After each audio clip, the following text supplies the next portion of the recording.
Bom dia, boa tarde, boa noite a quem se junta a nós para fazermos esse estudo. Com muita alegria que a gente se reúne nesse projeto Espírita Religare, para estudar um pouquinho sobre a nossa caminhada, sobre a ciência espírita, sobre tudo de bom que tem acontecido nos últimos milênios. Nós vamos tratar hoje do nosso querido Eurípides Barçanufo. Na verdade, nós estamos falando muito da sua última reencarnação, que nós temos notícia. E nós vamos tentar trazer hoje algumas dessas situações. Vamos agradecer a Deus, nosso Pai, ao Cristo, aos mentores e aos benfeitores que estão nesse momento nos auxiliando, ao nosso queridíssimo anjo da guarda, que a gente possa aproveitar cada vez mais esses conhecimentos que nos são trazidos por esses nossos queridos irmãos. Muito obrigado pelo convite, sejam todos muito bem-vindos aí. Muito bem, Eurípides Barçanufo, quais são as notícias?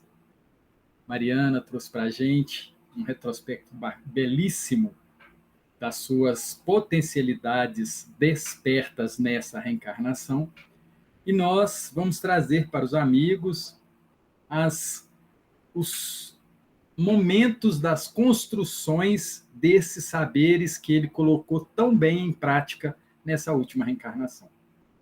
Porque nós somos espíritos, e como espíritos temos os nossos capítulos anteriores, as nossas existências anteriores. E somos uma versão melhorada, né? A gente costuma falar isso tanto, né? Nós somos a melhor versão de nós mesmos, desse trabalho que temos desenvolvido. E as literaturas, as psicografias têm nos trazido algumas considerações muito legais para que a gente entenda esse nosso caminhar hoje. Nós vamos fazer uma apresentação de alguns textos aqui que a gente tirou, para poder compartilhar com vocês essas considerações, né, fruto da nossa pesquisa sobre esse espírito. Olha que bonitinho aí. Está todo mundo vendo? Espero que sim. Eurípides fala que o amor é tudo que temos, o único caminho pelo qual um pode ajudar o outro. O amor é tudo que temos. E eu trouxe para os amigos essa imagem do Cristo com as crianças. É uma ilustração, e a gente queria pedir um pouquinho de atenção aos amigos sobre essa postura. O Cristo alegre, o Cristo rodeado, e a gente percebe que ser denominado cristão espírita é necessário ter uma alegria para com o Cristo. É importante ter uma amizade com Jesus. É necessário ter uma relação amorosa com Deus, nosso Pai. Porque as relações perpassam em tudo, em todos os momentos.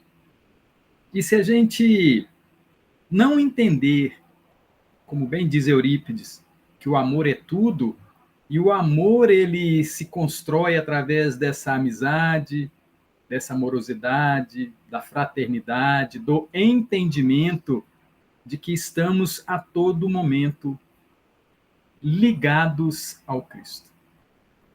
De vez em quando eu costumo perguntar se a gente sabe quem foi que assinou a promissória para a gente vir para esse planeta. Quem foi que autorizou? Quem foi que permitiu? Quem foi que nos recebeu? Quem está nos orientando? Processo de educação que a Mariana falou. Quem é que assinou a nossa promissória? Pois é, amigos e amigas, o Cristo, Jesus. Ele nos recebeu, e ele bem fala isso, que nenhuma das ovelhas que que o Pai lhe confiou se perderá. Então, nós somos credores e devedores. Credores de todos que nesse momento trabalham para que nós tenhamos essa condição bela dessa caminhada. Lembremos daquele trabalhador que nesse momento está numa sala controlando a questão da água. Existem amigos e amigas, trabalhadores inúmeros que estão cuidando da água que está chegando até nossa casa. Existe uma outra sala enorme de trabalhadores que cuidam da energia elétrica que chegam até os nossos lares. Então, se nesse momento estamos utilizando essa energia elétrica, estamos utilizando essa internet, precisamos fazer uma oração de agradecimento a todos esses que trabalham. Então, nós somos devedores desses companheiros que nos auxiliam agora. Nós somos credores do trabalho que fazemos em divulgar, em comentar, em espalhar a ciência espírita, o evangelho. Então, há um movimento constante, interligado, independente da nossa consciência, porque o projeto é divino. Providência divina está presente sempre. Então, essa figura do Cristo alegre, essa figura do Cristo amigo, essa figura do Cristo que nos recebe, ela acontece todos os dias.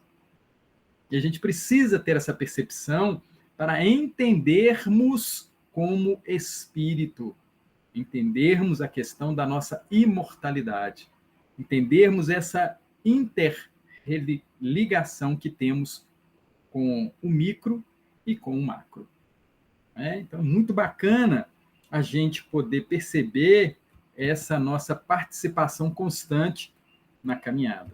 E eu trago para os amigos uma reflexão que está lá no livro O que é o Espiritismo, um livro recomendado por uma queridíssima amiga do Grupo Religare, né? Ela adora esse livro, que é o Espiritismo, nossa querida Rose Leite. E no final do prefácio, nosso queridíssimo professor Rivaio, né? Olha o educador aí, né? Professor Rivaio, isso. Ele traz para a gente uma resposta ao título e uma resposta para nós sobre o que é o Espiritismo. Muitas das vezes as pessoas perguntam para nós e a gente fica rateando. E o professor aqui traz para a gente uma definição que devemos usar nesses momentos de questionamento.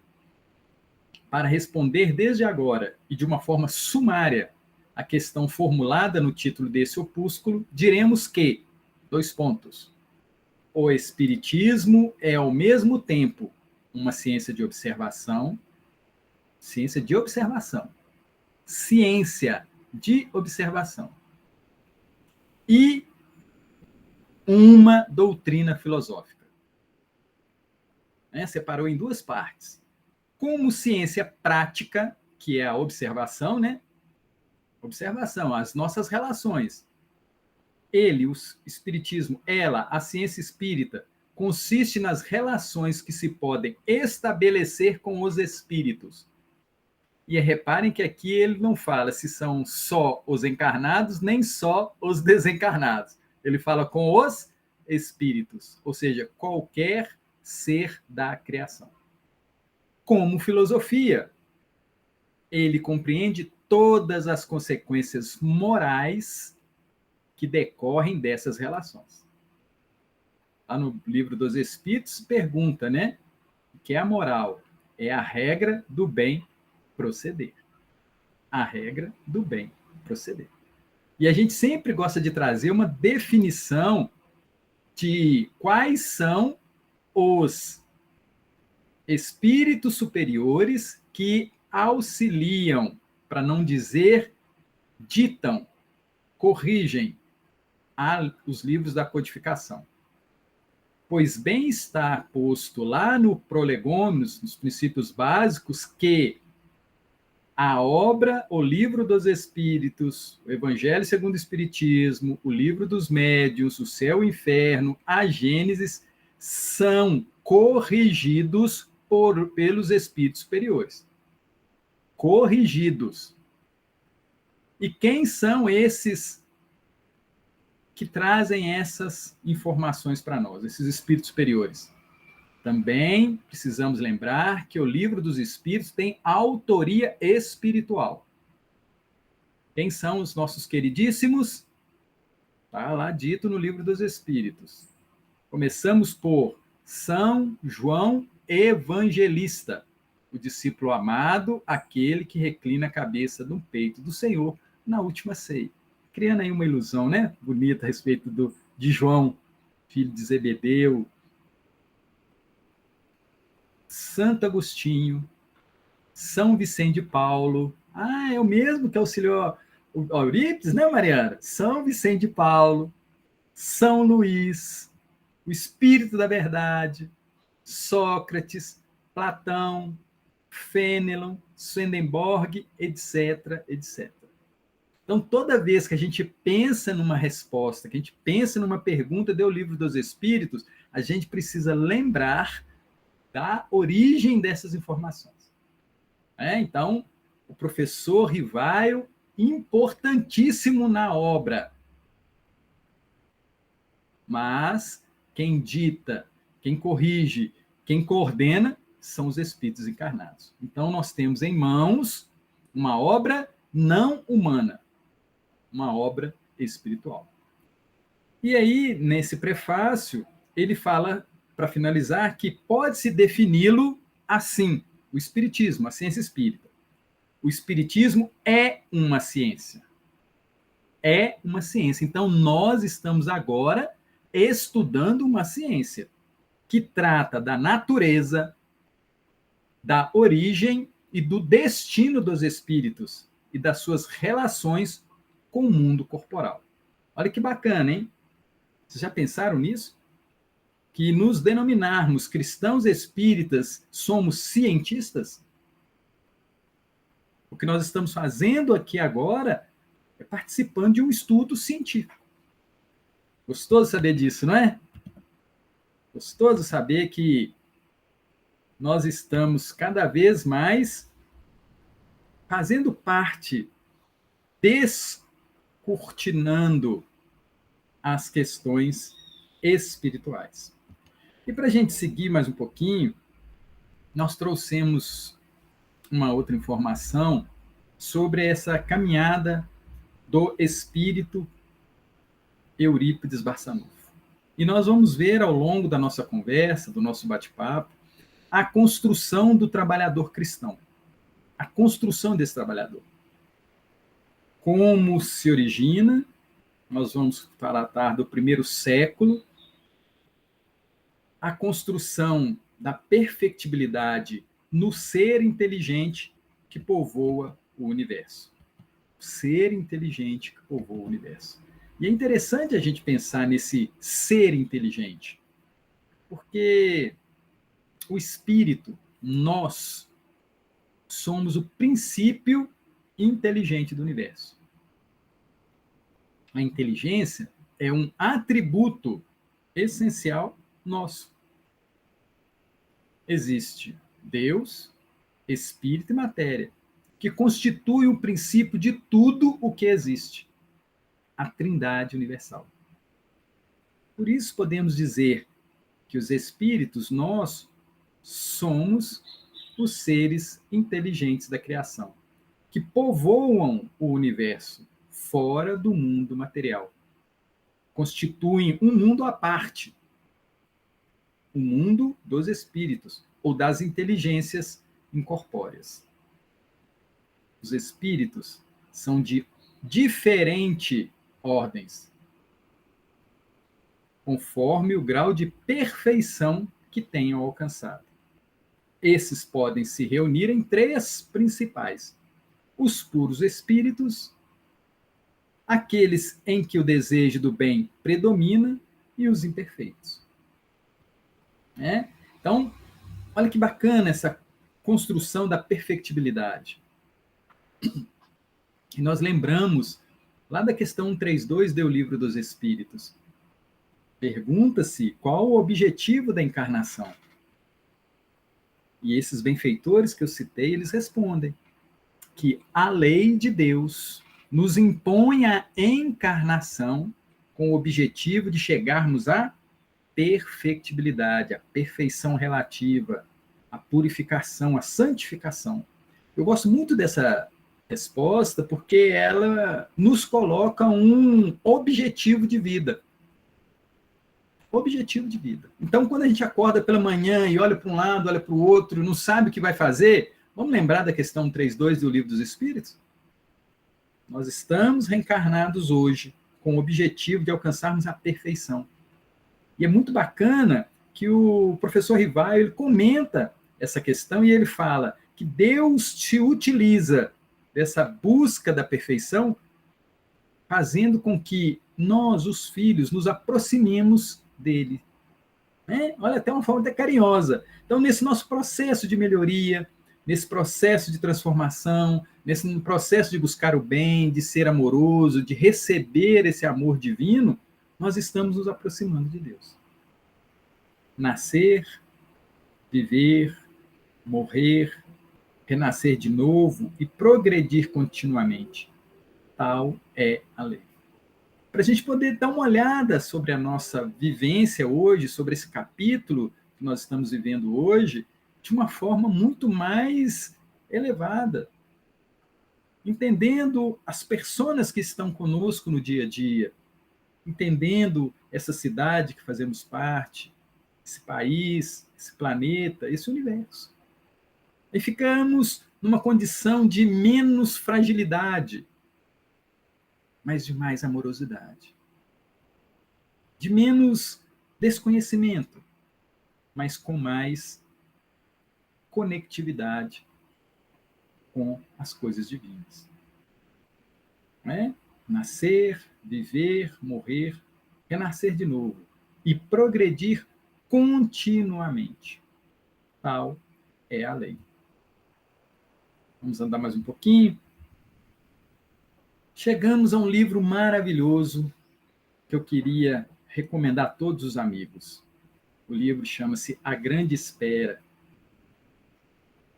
ditado pelo Eurípides Barçanufo. Ditado por ele. Essa psicografia começou em 1955, com a Corina Novellino. E é interessante que, quando começou essa psicografia, eles mantinham um contato muito próximo com o Chico através de cartas. E depois do primeiro capítulo,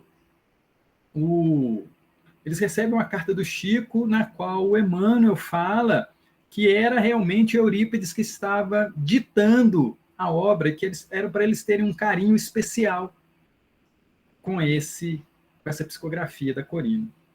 Então, ela se inicia a psicografia em 1955 e o livro é editado em 1974. Tem todo um processo aí de amadurecimento para que essa obra chegasse. E essa obra ela narra momentos históricos dos essênios e do cristianismo do século I. E lá no Evangelho segundo o Espiritismo, na introdução, fala a respeito dos essênios. Foi uma associação moral e religiosa judaica que existiu na Palestina entre os séculos 2 antes de Cristo e 1 depois de Cristo. E vocês vão entender aqui, nós vamos falar por que ela termina no primeiro século depois de Cristo. Nós vamos entender isso, porque os essênios, eles tinham essa expectativa, essa grande espera, eles esperavam um momento grandioso. E aí a gente lembra dos 3 reis magos que vão à procura do Cristo, de Jesus, seguindo uma estrela. Então, existia, sim, uma confluência de sinais para a chegada do Cristo, a chegada de Jesus. E no Evangelho segundo o Espiritismo, continua dizendo que distinguiam-se os essênios pelos costumes suaves e virtudes rigorosas. Ensinavam amor a Deus e ao próximo, a imortalidade da alma e acreditavam na ressurreição. Seu tipo de vida se parecia com a dos primeiros cristãos, auxiliando a comunidade, e os bens eram de propriedade coletiva. Olha que interessante. Seu tipo de vida parecia com o dos primeiros cristãos. Mas eles já viviam isso antes. Auxiliando a comunidade, e os bens eram propriedade coletiva. É interessante, amigos e amigas, que quando a gente foi fazer o estudo, nós lembramos dos manuscritos do Mar Morto. Não sei se vocês sabem, mas os essênios têm sido lembrados na atualidade, pois eles são considerados os autores dos famosos manuscritos do Mar Morto, encontrado em 11 cavernas entre 1947 a 1956. Então, pertinho de nós aqui, né? 47 e 56, na região de Corã, costa noroeste do Mar Morto. Esses manuscritos, gravados em tinta sobre pele de carneiro, representam a maior descoberta arqueológica de todos os tempos e a relíquia religiosa mais convincente, datados pelo método científico do carbono 14. Então, bacana a gente ter essa percepção de que existem coligações e vem justificar o que eu espero que vocês leiam quando vocês vejam, quando leiam esse livro, A Grande Espera. E esse livro, A Grande Espera, ele traz alguns personagens muito interessantes. Primeiro, o garoto Marcos. Depois, Lissandro, Josafá e A Grande Espera. E o Chico e o Emmanuel, eles relatam quem são esses primeiros personagens. Então, Marcos é Eurípides Barçanufo.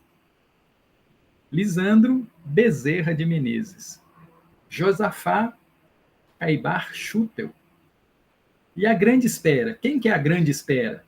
A grande estrela, o Cristo. Eles estavam, como os essênios, procurando encontrar o Cristo que eles sabiam que tinha chegado já ao nosso orbe. E é interessante, amigos, que Eurípides, Bezerra e Caibar Schutel, eles reencarnam no Brasil em períodos muito próximos. Eurípides começa a sua psicografia recebendo Bezerra, conversando com Bezerra, que já tinha desencarnado brevemente. Caibar Schutel, né, permanece trocando correspondência com Eurípides por vários períodos nessa caminhada. É interessante a gente perceber como que a espiritualidade ela trabalha sempre em conjunto. Existem agrupamentos que vêm trabalhando junto há milênios, agrupamentos bons e agrupamentos não bons, mas que precisamos, com amor, trabalhar essas questões em conjunto. Quando a gente pensa e lê o livro, analisando, a gente vê um Marcos que, aos seus 7 anos, filho de um procônsul romano, ele estava brincando com seu irmão e ele não gostava das brincadeiras de guerra, de luta, como seu irmão. E em determinado momento ele vê passando um cortejo de espólio de guerra, levando vários escravos para Roma. E aquilo passa e Marcos fica muito impactado com a cena que ele vê. E ele não entende por que ele, criança, vê crianças escravos, mães escravas, homens escravos, acorrentados. E aquilo entristece muito a Marcos. E ele fica acamado. E o pai, preocupadíssimo com o filho, tenta trazer todos os recursos necessários para restabelecer a saúde do filho, mas nada tem efeito. Até que seu pai, Copônio, pergunta o que ele queria para ele melhorar, ele faria qualquer coisa. Aí Marcos faz um pedido dos céus, vamos dizer assim. Marcos pergunta, pede ao pai, pai, liberta todos os nossos escravos e aí eu melhorarei. O pai fica desesperado com a solicitação do filho, porque os escravos eram um espólio de Roma. Estavam ali a serviço daquela família, mas eles eram de Roma, do imperador. E libertar os escravos, que na casa dele passava de 200, seria uma afronta ao conceito romano. O pai, Copônio, considera isso, o filho fala para o filho essa dificuldade, mas Marcos fala, você precisa escolher, meu pai. Você quer o meu bem? E Copônio, naquela situação delicada, ele pensa nas consequências, mas quer o bem do filho. E ele, aquele desespero pela melhora do filho, concorda com o filho. E liberta os escravos. Manda devolvê-los às suas pátrias. E o menino Marcos melhora. Melhora, mas a casa começa a sentir os sinais dos novos tempos, das dificuldades que viriam por essa tomada de decisão. E o procônsul é convidado, é chamado a ir a Roma, prestar contas das suas atitudes, porque chegou ao ouvido do imperador a sua decisão. E nesse momento, o procônsul, sabendo que não era interessante levar Marcos a essa situação, coloca o filho sobre a guarda de 2 ex-escravas. Essas 2 se negaram a ir embora pelo carinho que tinham com o menino Marcos. Pede para que levassem esse filho até um ex-ajudante de guerra do procônsul. E ele vai a Roma com o outro filho e Marcos se direciona para esse lar. Chegando lá, é um lar diferente, um lar mais tranquilo, um casal que não tinha filhos, mas que tinha uma tratativa com todos que ali trabalhavam de uma forma diferente. E as 2 ex-escravas estranham aquilo. E buscando entender aquilo, eles falam de um profeta que morava ali perto, que era Lisandro Bezerra de Menezes. E eles ficam curiosos para conhecer Lisandro. E o Marcos, ouvindo aquelas conversas, pede para poder ir, para conhecê-lo. E quando eles vão à casa de Lisandro, Lisandro fala com o Marcos, para Félix e sua esposa, que estava esperando por Marcos. Marcos fica admirado com aquilo e Lisandro começa a responder às suas questionamentos mentais. E aí Marcos fala com Lisandro assim, não é confortável pensar perto de você. Você nos responde lendo os nossos pensamentos. E Lisandro fala com ele, você também fará isso. Você veio para se preparar para esses saberes. E aí ele apresenta a Marcos os essênios. E Marcos fica apaixonado pelaquela forma de vida, aquele entendimento, o respeito, o trabalho, a união, a parceria que existia naquela comunidade. E ele ali, ele tem os primeiros ensinamentos sobre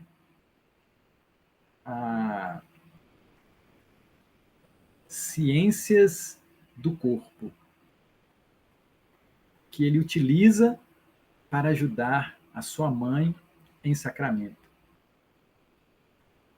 Ele começa ali a entender o poder das plantas, começa ali a entender, a manusear esses elementos para a cura do corpo. E a comunidade tinha como atividade produzir vasos de barro, utensílios estes que usavam para suas casas e para vender, para acumular recursos para ajudar a comunidade. E nesse processo, Marcos adquire a competência disso tudo e vai à rua cuidar dos enfermos. Tinha ali uma farmácia, né? Lembrando novamente de Sacramento, onde ele já atendia a esses companheiros em dificuldade e aprendeu ali.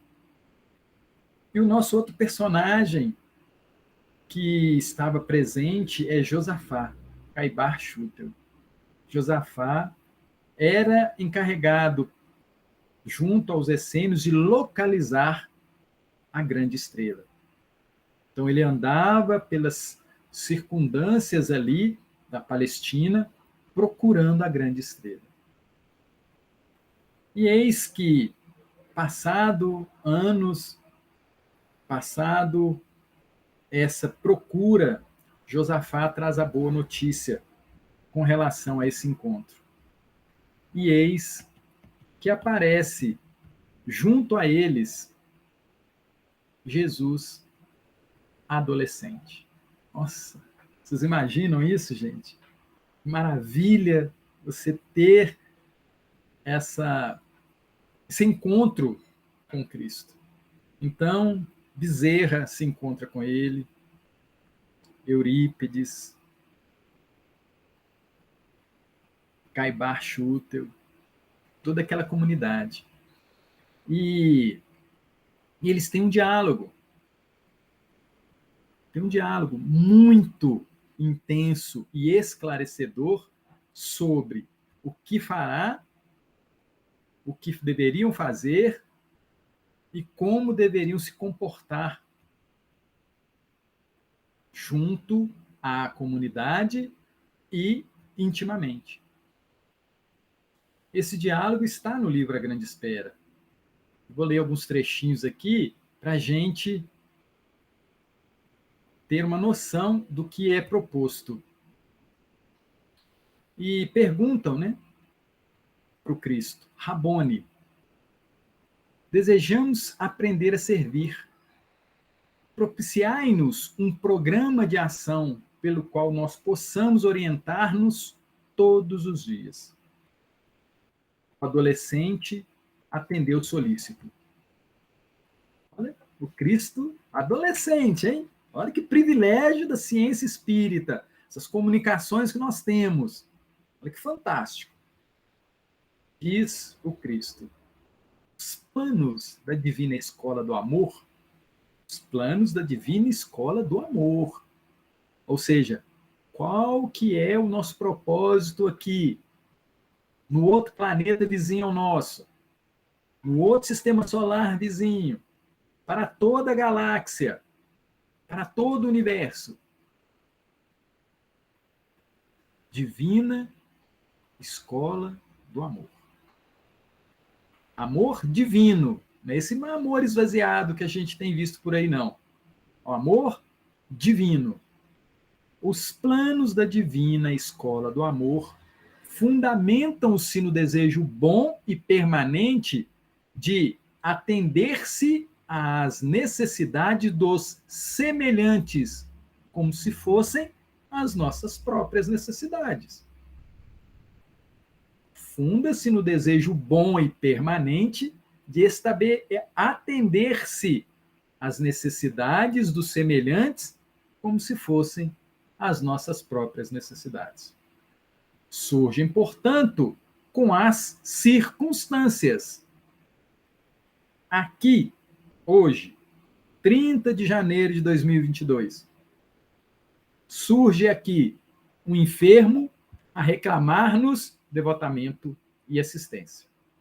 Ali é o faminto a solicitar-vos auxílio. Acolá é o caído que roga simpatia e compreensão. Então percebam, amigos, que para aprendermos a viver e fazermos parte desse plano, dessa divina escola, está posto em nosso derredor a possibilidade de auxílio. Aqui é um enfermo, um paizinho, uma mãe, um primo, um filho, um vizinho, né? Um enfermo. Reclama-nos devotamento e assistência. Eu não entendo por que minha mãe está aqui até hoje, minha mãe está fazendo 100 anos, fazendo 80, 70 anos nessa mesma vidinha, da mesma forma. Muitas das vezes, amigos e amigas estão nos dando a oportunidade do devotamento e da assistência. Ali é o faminto. Sabe aquela contribuição que a gente dá na campanha do quilo, aquela cesta básica que a gente leva lá para o centro, aquela cesta básica, solicitando, percebendo nós que existem pessoas necessitadas de auxílio, a gente já leva espontaneamente. Espontaneamente. Isso é tão bonito, porque a gente faz a campanha do quilo e tem algumas casas que a gente bate, algumas ruas que a gente tem a frequência de ir, que as pessoas já nos esperam. Reclamam, nossa, mas vocês estão sumidos. Então, espontaneamente, a pessoa já faz a compra do mês, contando com a nossa visita.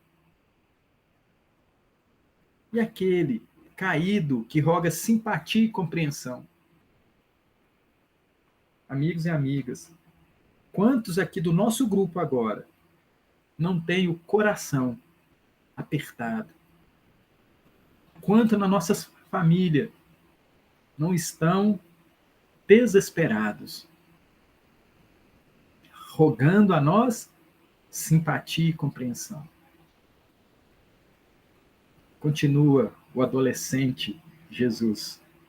Nosso programa baseia-se nas necessidades do próximo, efetivando-se na razão direta das circunstâncias de tempo.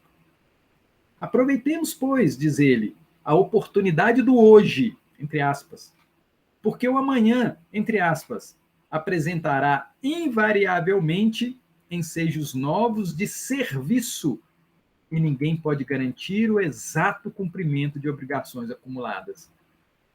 Interessante. Não deixemos para depois. A oportunidade é hoje.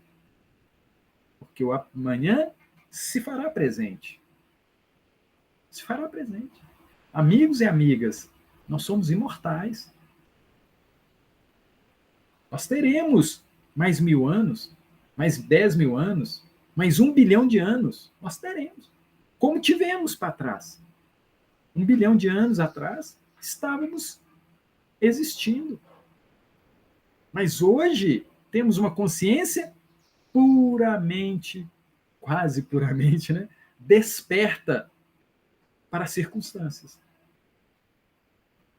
E ele fala aqui, ninguém pode garantir o exato cumprimento de obrigações acumuladas. Não vou deixar para depois. E no meio espírita a gente escuta isso tanto, né? Não, vou deixar isso para a próxima encarnação. Gente, faz isso não. Quem fala isso é Jesus. Faz isso não. Reconcilia-te com teu adversário enquanto está a caminho, para não ser levado ao juiz, não ser trancafiado. Né? Lindo, né? Essas colocações. O Cristo. E ele, o Lisandro, né? Bezerra, pergunta, Rabone, qual o primeiro passo necessário ao desenvolvimento do novo programa? Como é que nós vamos fazer isso? Nós temos aqui a nossa seita, como é que a gente vai fazer isso?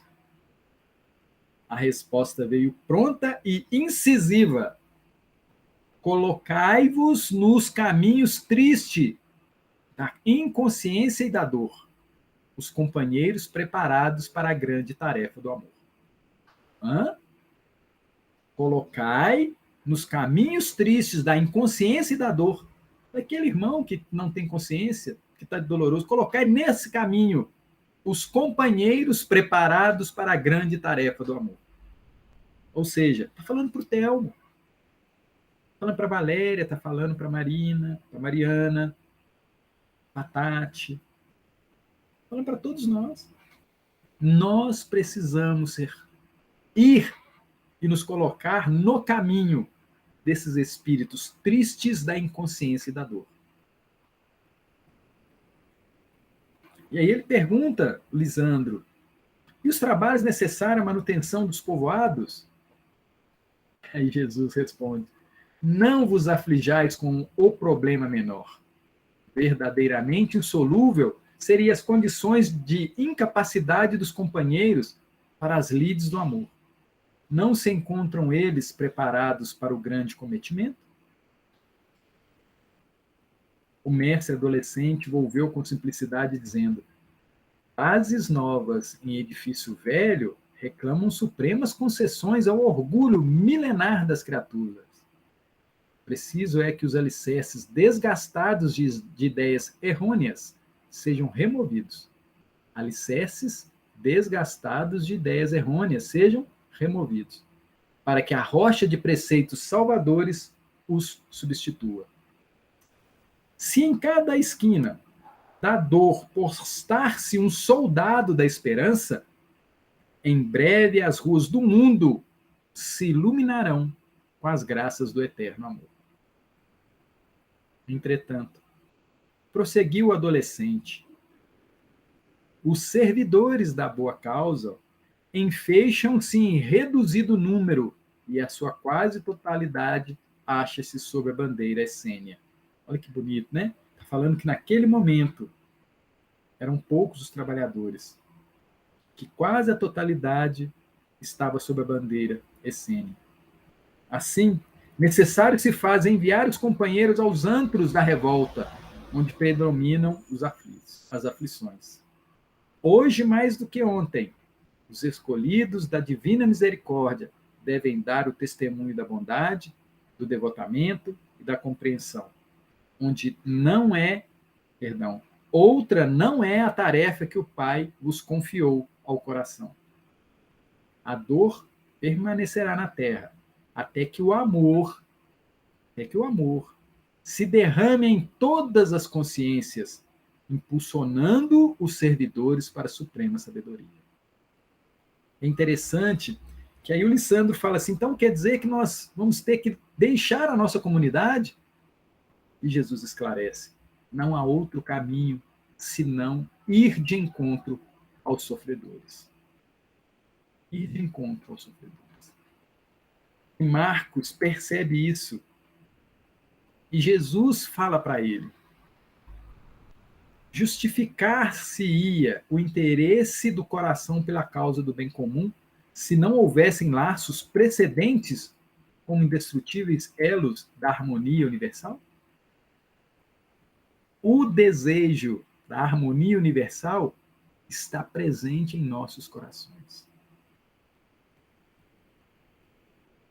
Todos vós fareis parte das arrancadas decisivas do amor.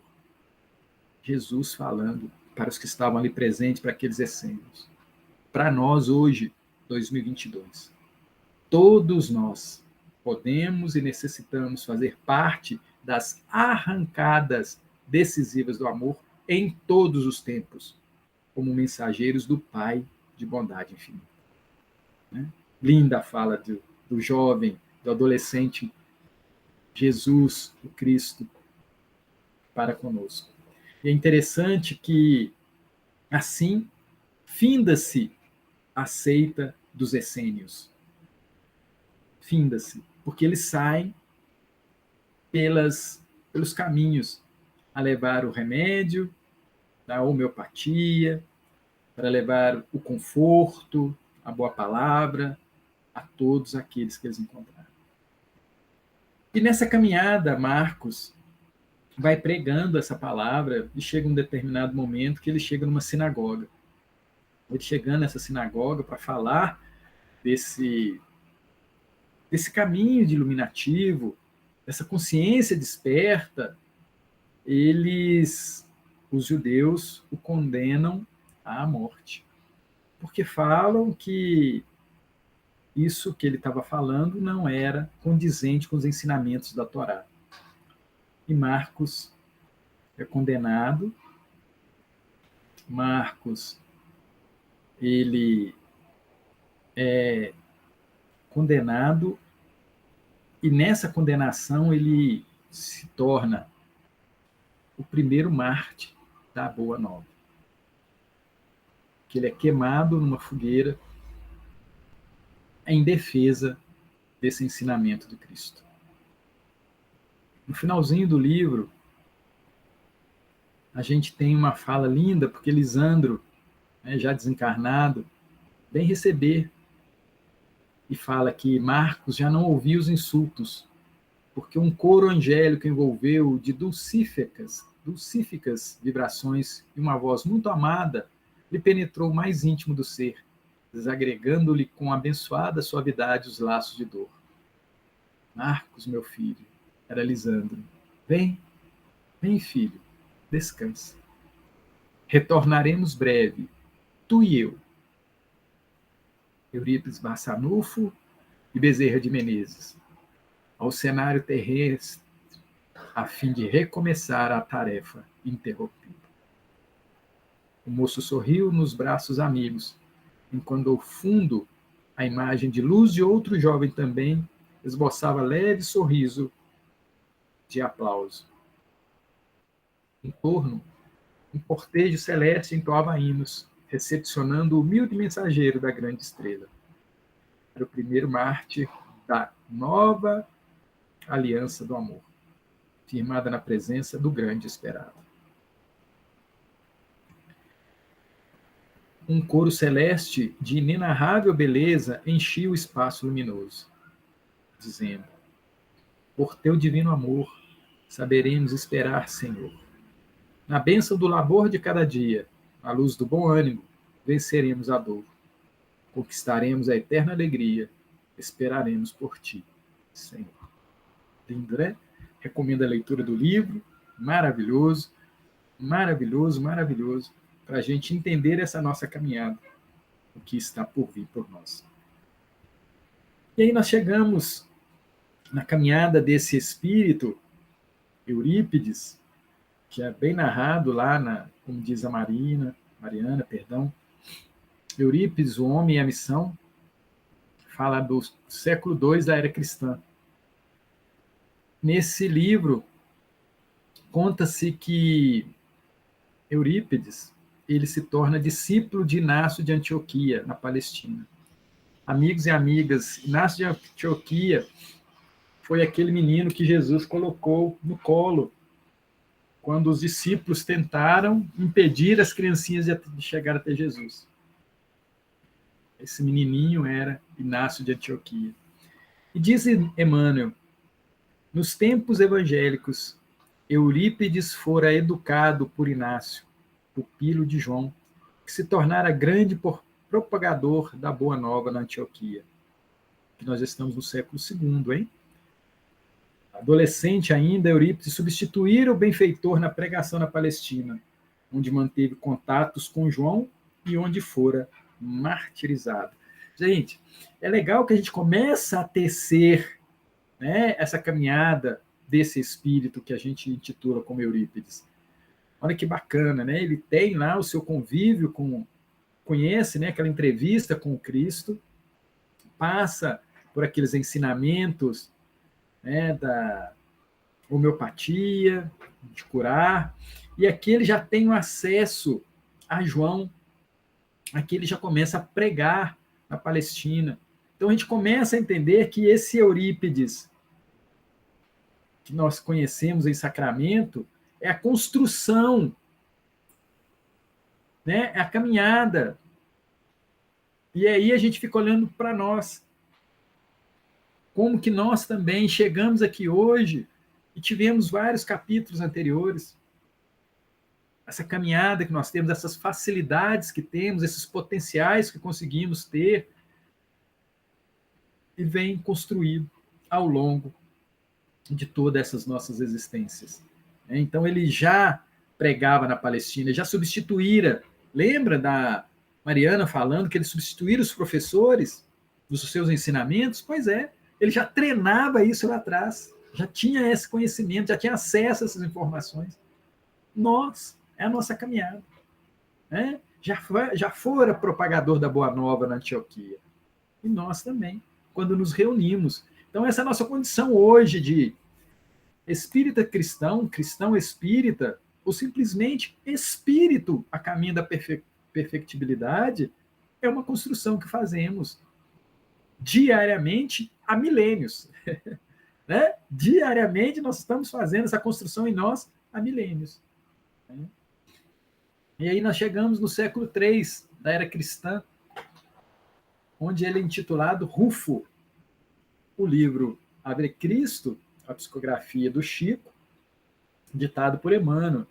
E no prefácio dessa obra, amigos, Emmanuel fala para nós que ele conta essas suas experiências não com o intuito de nos distrair. Não. Ele fala que conta essas suas histórias, são os romances, né? Com o intuito de que nós não façamos, não sigamos pelos caminhos equivocados que o Espírito, que nós conhecemos hoje como Emmanuel, passou, vivenciou. Então, quando a gente lê uma obra, principalmente as espíritas, principalmente da Lavra do Chico, da Lavra do Divaldo, a gente precisa entender que são livros que buscam nos chamar a atenção para a atualidade. Evitemos nos comportar como Emmanuel. Evitemos nos comportar como André Luiz, aquelas vivências que eles tiveram.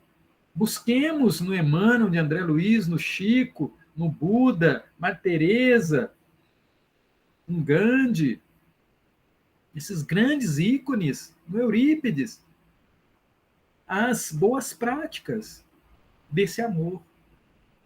Há essa necessidade. Por isso que nós estamos inseridos nessa ciência espírita, nesse espiritismo.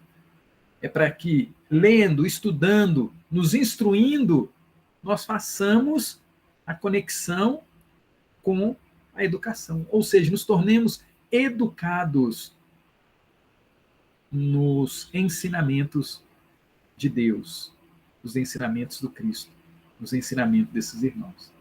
Então, existe uma necessidade de transpormos esses muros que separam a instrução da educação. E o Emmanuel fala isso para nós lá no livro Pensamento e Vida, porque lá tem duas lições, uma instrução e outra educação. Então, muitas das vezes a gente acha que é a mesma coisa, e não é a mesma coisa.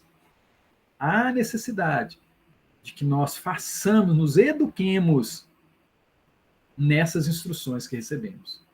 Então, se nós estamos aqui refletindo sobre a caminhada do Eurípides, nós estamos aqui refletindo sobre as nossas caminhadas, nós precisamos nos educar. Educar é trazer para o nosso dia as instruções que recebemos, as informações que recebemos. Né? Então, Rufo, um escravo cristão, servindo na chácara de Tassiano, fora sacrificado brutalmente, amarrado na cauda de um potro selvagem e arrastado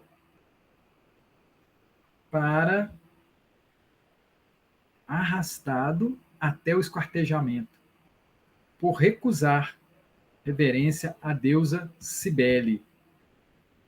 Reverência à deusa Cibele.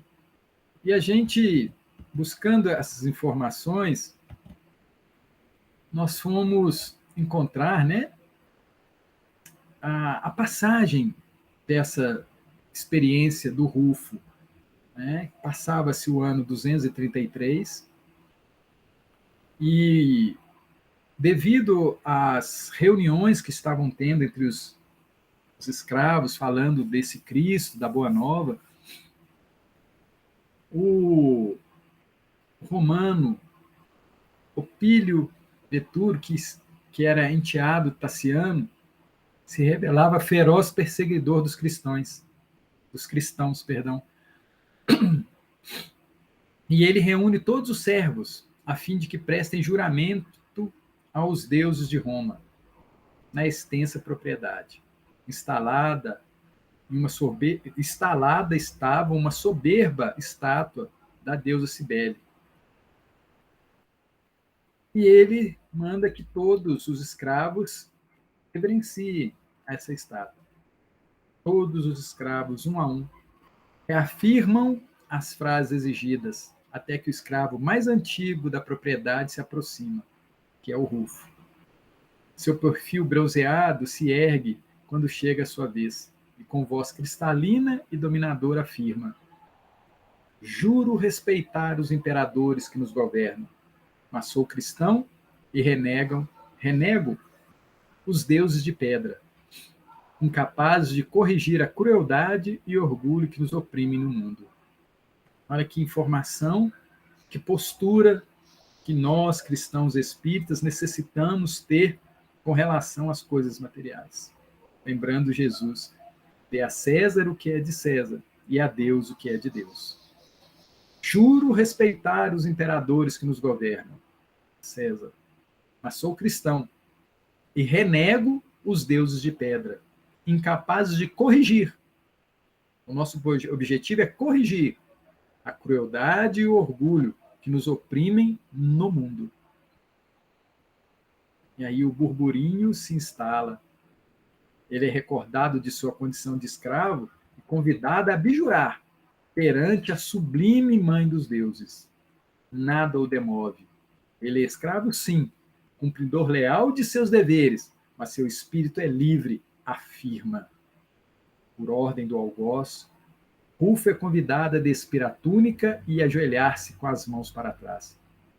O chicote cortante lhe alcança a pele nua por 3 vezes. Os vergões sangram. Ele permanece firme. Nós precisamos permanecermos firmes. Sou cristão, diz Rufo. Dada a sua persistência, o chicote o maltrata sem piedade. Inúmeras vezes, e seu corpo se transforma em feridas sangrentas. Amigos e amigas, aquele que se intitula cristão vai sangrar. Vai ser chicoteado. Jesus passou por isso. Não ache que será fácil a nossa caminhada. Passaremos sim por momentos difíceis, mas com o olhar para o alto, serão somente momentos, não a vida inteira. Face ao mal-estar geral ante o ato de selvageria, Taciano manda que recolha o escravo ao cárcere. Então, uma postura de selvageria são aqueles que ainda seguem a César. Dando mais um pouquinho, a gente vê que Emmanuel, nesse prefácio, ele fala que a obra do Senhor, porém, roga recursos na concretização da paz. Pede combustível para a luz e reclama boa vontade na orientação para o bem. Boa vontade na orientação para o bem. A ideia divina, instituir, como diz o adolescente Jesus, a ideia divina, a divina escola, requisita braços humanos. A bênção do céu exige recipientes na terra. Que sejamos nós, né, amigos? As bênçãos do céu exigem recipientes na terra. Eu lembro lá do prefácio do livro Os Mensageiros, prefácio no capítulo 1, em que Narcisa fala com André Luiz: percebo, André, que teu coração é um cálice vazio, límpido, mas é preciso que coloques nele o Evangelho. E ela fala que sabe das dificuldades que ele passa. Está desencarnado, sem a família não está interessada nele. a família seguiu o caminho e aquilo estava doído nele. E ela fala: preciso que você preencha o teu cálice com a água da vida. A bênção do céu exige recipientes na terra. O Espiritismo, que atualmente revive o apostolado redentor do Evangelho, diz Emmanuel, em suas tarefas de reconstrução, clama por almas valorosas no sacrifício de si mesmas para estender-se vitorioso. A necessidade do divino escultor em nossos corações, a fim de que possamos atingir a nossa fulgurante destinação na vida, imperecível, o excelso benfeitor, acima de tudo, espera de nossa vida o coração, o caráter, a conduta, a atitude, o exemplo e o serviço pessoal incessante. Olha que interessante. O Cristo, Deus nosso Pai, acima de tudo, espera de nossa vida o coração, todo o sentimento, o caráter, a conduta, a atitude, o exemplo e o serviço pessoal incessante. Serviço pessoal incessante. Únicos recursos com que poderemos garantir a eficiência de nossa cooperação em companhia dele na edificação do reino de Deus. Então, olha o que é esperado de nós diariamente. Tarefa fácil, não é? Tarefa fácil quando a gente já começa a se sentir um cristão. Quando a gente começa a entender essa caminhada, quando a gente começa a fazer bom uso das instruções para a nossa educação. E aí nós chegamos em Zurique, Suíça, século XVIII, 1745. Encontramos Lavater. Lavater.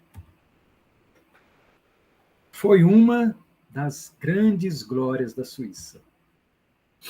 Orador hábil e de fácil retórica, grande teólogo e filósofo, criador da moderna fisiognomonia, que mereceu uma profunda análise de Allan Kardec na Revista Espírita de 1860.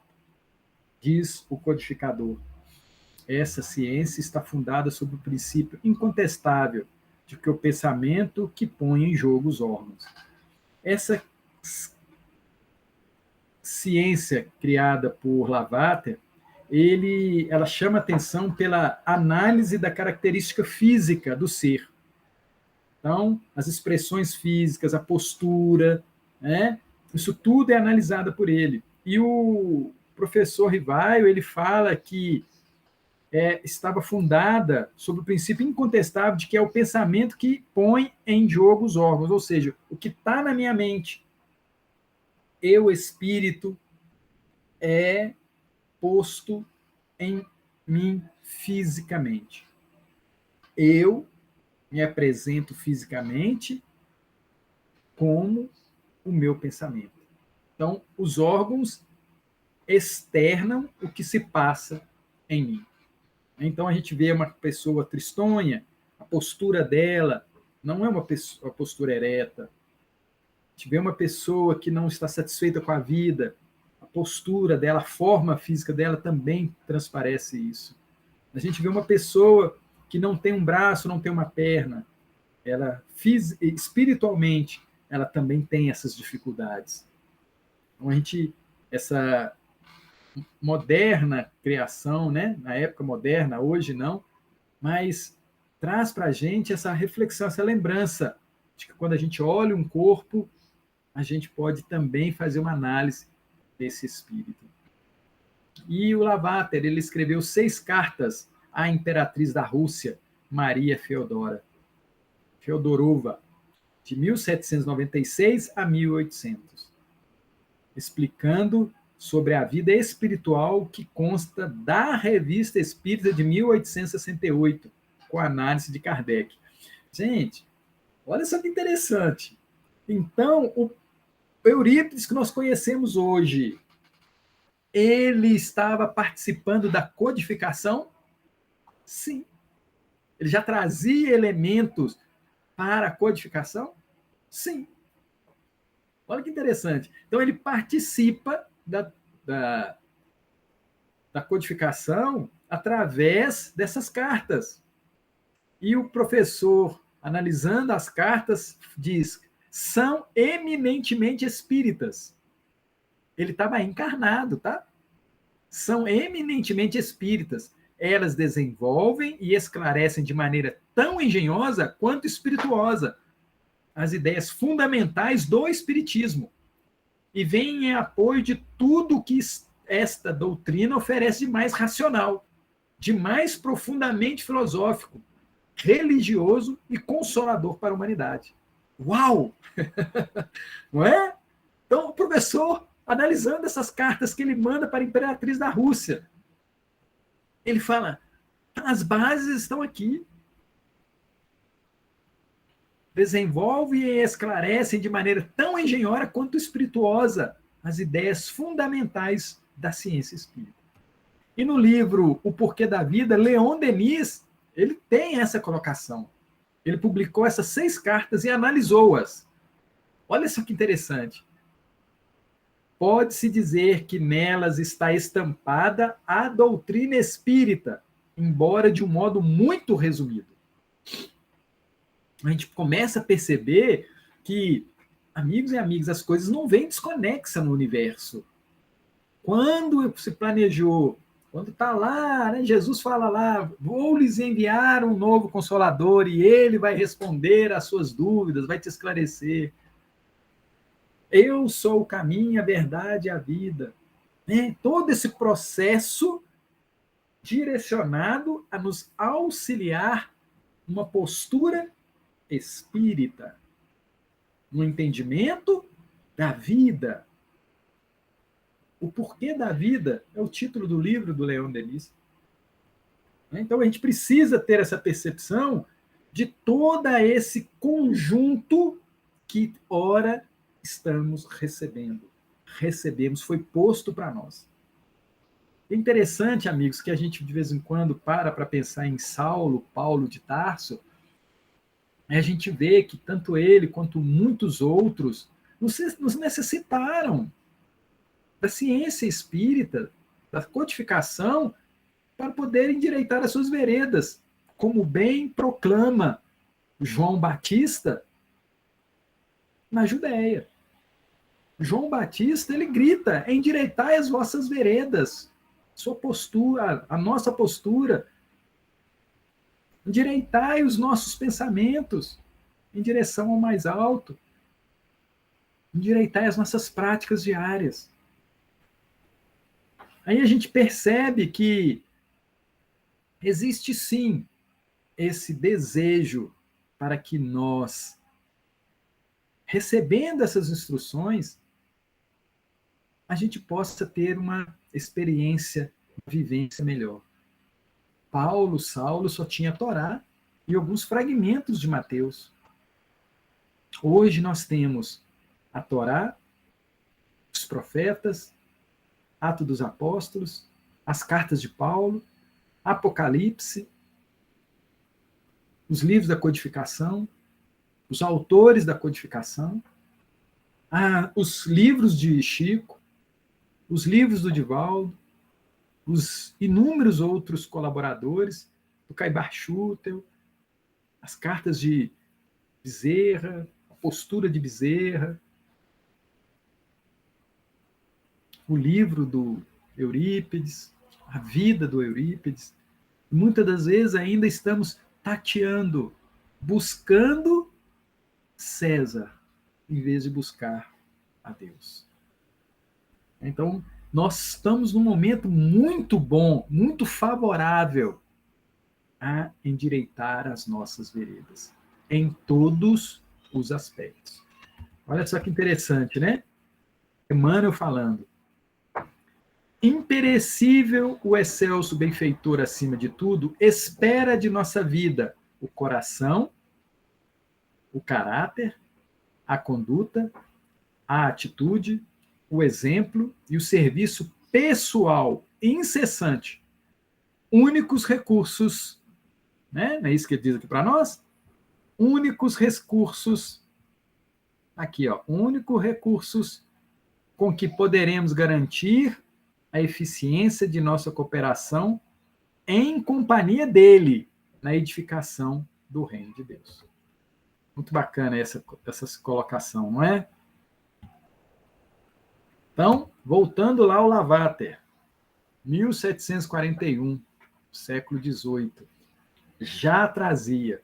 Por que ele já trazia os princípios espírita? Porque o princípio espírita sempre esteve presente, sempre estará presente. Não foi iniciado com o Livro dos Espíritos a partir de 1857. Nós já conhecemos essas questões espíritas. Por isso que muitas das vezes nós chegamos até um centro espírita e ouvimos alguma coisa e aquilo ressoa em nosso íntimo e a gente fala, mas eu já escutei isso em algum lugar. Já escutei isso em algum lugar. Eu já sei dessas coisas. Isso não é novidade para mim. Isso não é novidade para mim. Eu tenho essa consciência já. Caminhando mais um pouquinho, nós vamos ao livro do Zeus Van Tuyl e do Francisco Thyssen, O Educador e o Codificador. Eles informam que Lavater foi muito amigo de Pestalozzi. Olha que interessante. O Lavater, o escravo Rufo, o Marcos, colaborador de Antioquia, era amigo de Pestalozzi. Foi um dos mais queridos amigos de Pestalozzi, tendo sido um conselheiro e, às vezes, um protetor. Gente, Pestalozzi não é aquele que funda o colégio lá em Iverdon e recebe o professor Rivaio? Não é ele? Olha as conexões, hein, que a gente precisa fazer. E esse Lavater, que conhecia demais sobre a questão do espiritismo, como bem diz o Leon Denis, como bem diz, ele era conselheiro de Pestalozzi. E, às vezes, um protetor. Olha que maravilha! Os laços que estamos aí. Então, nós aqui hoje, refletindo esses nossos laços, por que estamos aqui admirados com esse grande educador? Porque nós estamos vendo claramente que o processo é de fazer hoje para construir o amanhã melhor. Trabalhar hoje, ser amoroso hoje, transformação de caráter. Utilizarmos todos os recursos financeiros que temos para aliviar o outro, consolar o outro. Usar o nosso recurso físico, nosso corpo, em consolar alguém, em levar a paz a alguém. Nós estamos percebendo essa linda malha a qual estamos envolvidos. Então, chega até o professor Rivaio as instruções enviadas pelo Lavater a Pestalozzi, que funda esse colégio. Então, a gente começa a perceber que as bases que o Eurípides teve no colégio Allan Kardec foi criado, entendido, na época que estava como Lavater. Porque ele era o conselheiro do Pestalozzi. Já trazia em si essa educação, essa pedagogia do acolhimento, da percepção do universo, dessa interação que o universo faz e conspira a nosso favor. Né? E o Zeus Van Tuyl dita, né, que esta profunda e bela amizade entre os dois perdurou até a sua morte. Lavater desencarnou no ano de 1801. E aí nós chegamos a Sacramento, né? 1º de maio de 1880. Eurípides Barçanufo, o apóstolo da caridade. Este é do Jorge Rizzini, né, que ele narra para a gente. Então, o que a gente... Olha a construção. Um filho amoroso. Né? 1880, como bem diz a Mariana, filho amoroso. Gente, filho amoroso de Deus também, tá? Não é só da Dona Meca, não. E do seu Mojico, não. Filho amoroso de Deus. Filho amoroso de Deus. Irmão amoroso do Cristo. Olha só a construção. Olha o que né, brotou ao longo dessa caminhada. Um filho amoroso. Um aluno católico. Aluno. Aprendeu direitinho, aprendeu? Nessas várias reencarnações. Aluno primoroso de quem? Aprendeu da escola divina. Aprendeu com a escola divina. O educador. Isso é interessantíssimo a gente começar a entender. Nós somos educadores. A forma que andamos, a forma que comemos, a forma que falamos, a forma que pensamos, tudo isso é uma forma de educar a quem está conosco. Tudo isso. Então, aprendemos hoje para educar amanhã. Nos educamos hoje para auxiliar o próximo amanhã. Um processo lindo. Jornalista, divulgador dos seus saberes. Utilizava-se e faziam reportagens sóbrias, envolvendo e levando a cada um as melhores informações. Médico homeopata. Olha a construção, né? Jornalista, gente, voltando um pouquinho.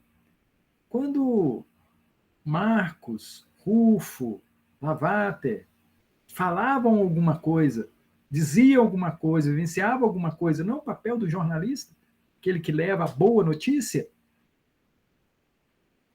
O médico homeopata, aquele que cuida do sentimento, do coração, quer socorrer aqueles necessitados. Será que nós não podemos ser médicos de nós? De nós? E a ciência espírita fala isso tanto para nós. A nossa cura está em nós. Nós podemos nos transformar e devemos nos transformar em filhos saudáveis. Como diz Emmanuel, saúde é o perfeito equilíbrio da alma. Então nós precisamos nos equilibrar. Usemos mais a parte da homeopatia. Evitemos quando possível, tá, gente? Não desprezar os conhecimentos da medicina, mas usar mais a homeopatia, mais natural, menos agressivo, e cuidar da nossa mente. Cuidar da nossa mente, o que pensamos, o que desejamos, o que buscamos. A gente vê isso tudo nessa trajetória de Eurípides. O que ele desejava, o que ele buscava, o que ele praticava. Político. Ah, que coisa boa. E aqui a gente precisa lembrar e distinguir a política partidária da política pessoal e a do Cristo e a de Deus. Precisamos distinguir essa questão política. Porque nós somos políticos o tempo todo. Nós queremos ser eleitos no nosso lar como o melhor marido, como a melhor esposa, como o melhor filho. Sim, politicagem que a gente faz. Leva um presente para um, leva um agrado para o outro. Política. Nós queremos ser eleitos e reconhecidos como boas pessoas. E nós tentamos fazer isso o tempo todo. Precisamos dar atenção a essa nossa postura política na sociedade. Como eu me porto politicamente comigo?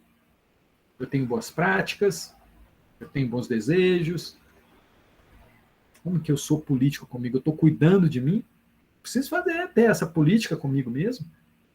Como é que eu sou político com os outros? É de bom caráter? É de boa conduta?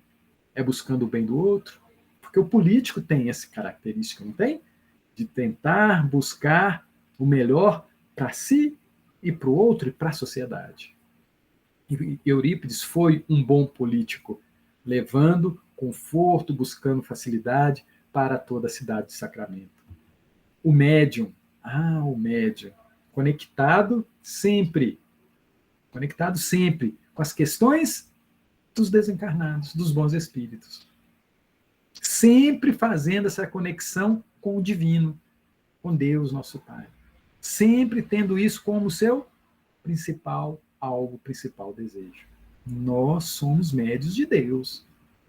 Nós sabemos que estamos aqui reencarnados com uma missão, passando por expiação, buscando superar as provas. Então, ao mesmo tempo aqui agora, passamos por uma missão, por uma expiação, por uma prova. Precisamos ser conscientes disso. E como diz Manassés, lá no livro Missionários da Luz, que nós sejamos uns completistas. Completistas. Qual que era a característica do completista? Aquele que cumpre muito bem as provas, expiações e missão que nós próprios escolhemos antes de reencarnar. E nós vamos olhando essas nossas provas, expiações e missão, e elas são pequenas. No Livro dos Espíritos falam isso, tem essa resposta. A quantidade de esforço mínimo que não fazemos para cumprirmos a nossa missão, a nossa expiação e a nossa prova. Fala, quão poucos são os esforços que fazeis para cumprir a nossa caminhada. Então, precisamos lembrar dessa condição de médium, conexão contínua com os nossos amigos desencarnados, recebendo boas influências, recebendo boas orientações. Precisamos afinar isso, né? No Livro dos Espíritos também fala a respeito da nossa conexão que devemos ter com o nosso anjo da guarda, nosso personal angel, né? Nosso personal anjo. Nós devíamos tratá-lo como nosso melhor amigo, uma pessoa íntima, diariamente conversando com ele.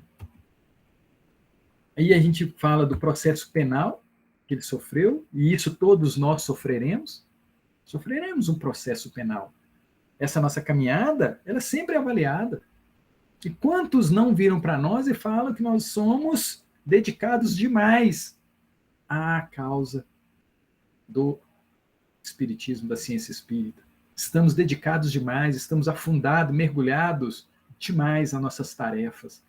E aí a gente olha para a história do Eurípides, quando ele encontra, né, bem narrado pela Mariana, quando ele encontra no sonho com o Cristo, e ele fala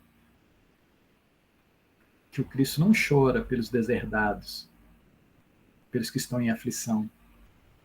Ele chora por todo aquele que conhece o Evangelho e não o pratica.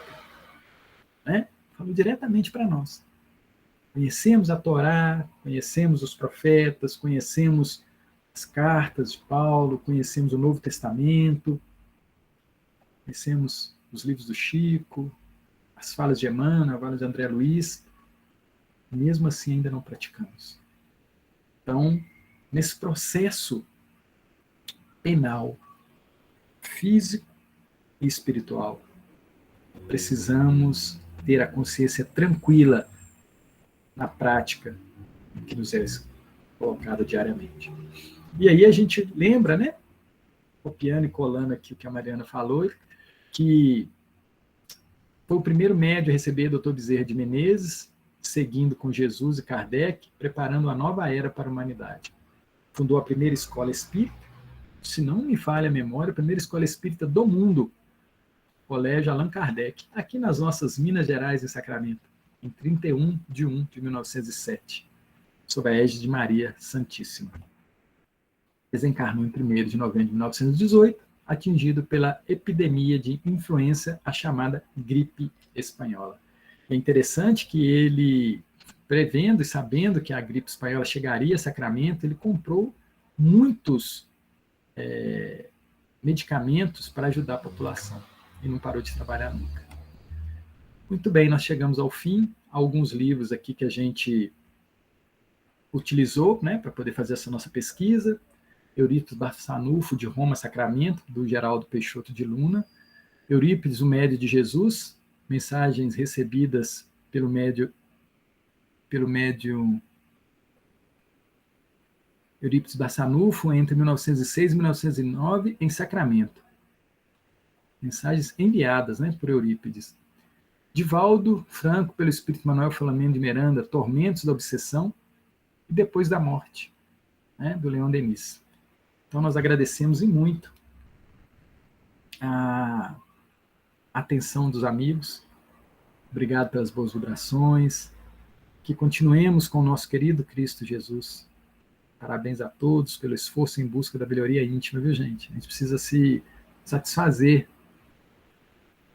A gente precisa cada vez mais estar atentos aos à nossa condição de bem-aventurados.